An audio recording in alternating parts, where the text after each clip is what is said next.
Hey everyone, in this video I'm going to be showing you the best build and strategy for solo fame farming. I'm going to be showing you how you can solo group dungeons to get some of the, if not the best fame in the game. Okay, so looking at our build now, the weapon that we're going to be using is the one-handed axe or the battle axe. The helmet that we're going to be using is the scholar cowl. The cape that we're going to be using is the Thetford cape, and the boots are any leather shoes because you're going to be using refreshing sprint on them.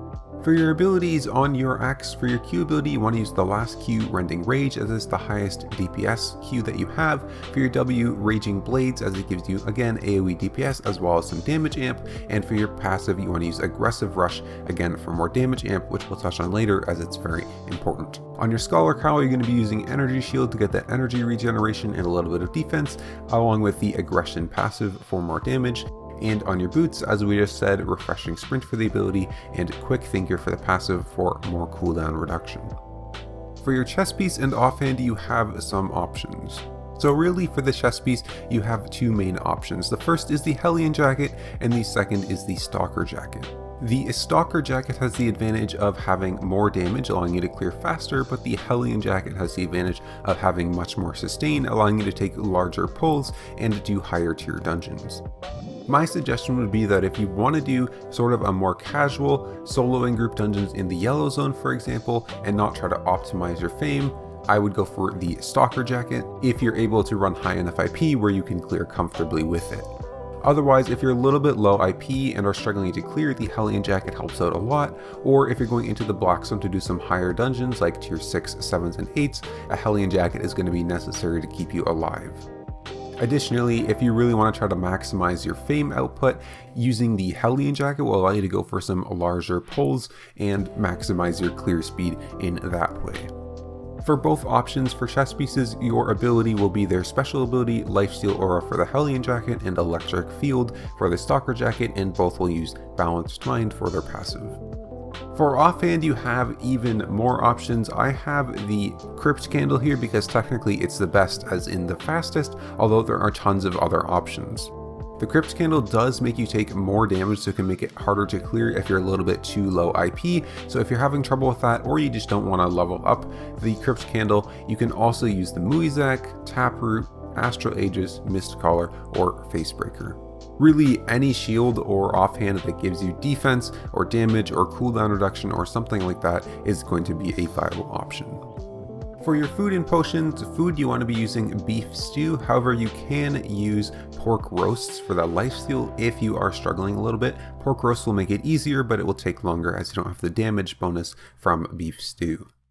For your potions, really you don't need any potions. I honestly don't really use them when I'm doing this activity, but poisons are always a good option, especially if you're going to be doing the bosses. And then if you're doing in the Black Zone, you can also bring invisibility potions in case you get dove to give you just a little bit better chance of escaping.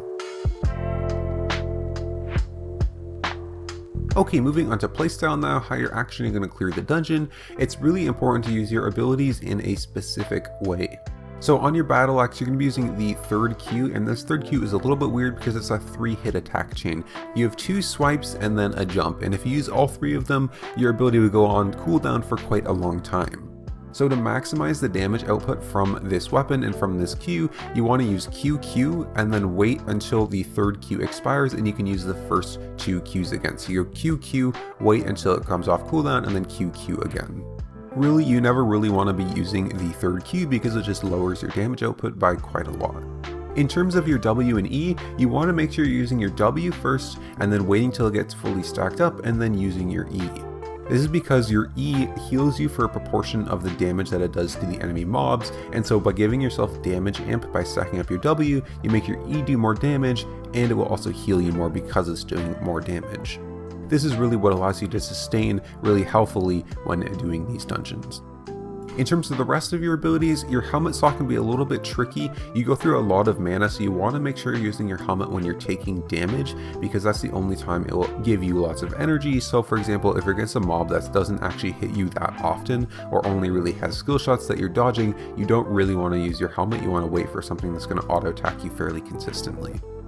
For your chest piece ability, if you're using the Stalker jacket, you don't really need to think about it too much. It can be helpful to use it in combination whenever you W or whenever you have it up when you're Wing, because again, it benefits from that bonus damage that your W is going to give you, but really it doesn't matter. I would just use it on cooldown. The Hellion jacket, on the other hand, though, does more damage and heals you more when you're low health, so try to use it when you get lower rather than when you're full health. Additionally, it can hit up to 5 targets, so use it when you have more targets around you, it'll be more effective. For your boots and refreshing sprint, really this one doesn't matter too much. You can essentially use it either when you have lots of your abilities on cooldown to get them up faster, or when you're moving from one mob group to the next. Okay, one other thing to think about when you're clearing these dungeons is that in order to clear them the fastest and get the highest fame per hour, you want to be doing the largest pulls that you can safely. Since all of the damage that you do is AoE, the more mobs that you pull, the more mobs you'll be hitting and the faster that you'll be clearing. So really, to get the highest amount of fame, you need to learn how many mobs you can reliably pull without dying. My suggestion would be, when you just start out doing this, try to get as big pulls as possible and then slowly scale it down from there if you're finding yourself dying too often. As I already mentioned, if you go with the Hellion jacket instead of the Stalker jacket, it can really help out with these pulls because it's very, very good when you have lots of mobs hitting you at once, as you'll constantly be getting lots of healing and lots of damage out on them. Now, the only real downside to solo and group dungeons like this is that it's not the best for money per hour, and part of the reason for this is that bosses are very difficult and sort of inefficient to do. Not every boss is going to be soloable, especially if you're doing higher tier dungeons with this build, and in general, it will cut away from your fame per hour if you do the bosses because they're not quite fame efficient. It's faster to just skip them and keep doing mobs. However, group dungeons can be pretty good for loot if you do kill the bosses, and so I would suggest if you want to kill the bosses, bring some swaps specifically for killing bosses. So for example, if you're running a Stalker jacket, you probably want a little bit more sustain against the bosses, so I would suggest something like a Mercenary jacket to swap out for the bosses. If you're doing higher tier ones in the Black Zone, you probably need to go with like a full other set to swap, like a one-handed dagger set, as the bosses will be very hard the higher tier you go, and sometimes the battle axe won't quite cut it. Looking at the rewards now, really the main reason for doing this is the fame. So in my test, the max fame per hour that I was hitting was around 1.8 mil fame per hour. However, I have literally no spec in the battle axe. I started at 4 spec before I started testing this, and so with max spec you could get a lot more. In fact, just judging from the difference in damage between mine and max spec, we could expect around 2.3 mil fame per hour if I did the exact same thing except with max spec. Also, if you were to do this more and get really efficient at it, I could reasonably expect you to get up to 2.5 mil an hour or maybe even more. Just for reference and compared to other activities, I asked around in the HCE Discord, and the top HCE teams that do the max level maps get around 2 mil an hour tops. Solo dungeons and corrupted dungeons don't even really come near this, maxing out at maybe 1.5 mil an hour. So the only thing that can actually really contest this fame is Avalonian groups that are really good running high level Avalonian dungeons. However, if you count for all the setup time and travel time for those, this honestly might just be better. Now, if you do them in the yellow zone, you won't quite get this much fame because you get significantly less fame for doing them in the yellow zone, but you can reasonably expect to get around 1 to 1.5 mil fame per hour if you do them in the yellow zone.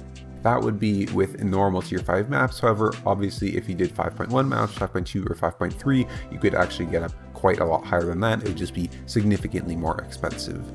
The benefit of doing them in the yellow zone though, besides them being 100% safe, is that you can also faction flag up safely and get faction points, the amount of which will heavily depend on how fast you're clearing and how high you are in your faction standing, but judging from my test, it's pretty reasonable to expect you to be able to get around 40,000 faction points, which is around 500,000 in silver.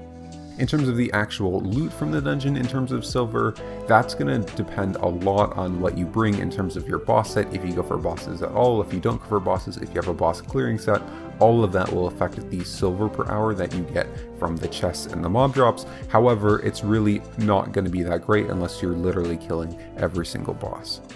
Okay, that's all for this video. I hope it helped you in your Albion adventure getting fame farmed up. Maybe you're saving up some respec credits or trying to get fame farmed in preparation for War Gloves. This is an amazing way to do it. So if you like this video and want to see more like it, make sure you subscribe or follow or do whatever.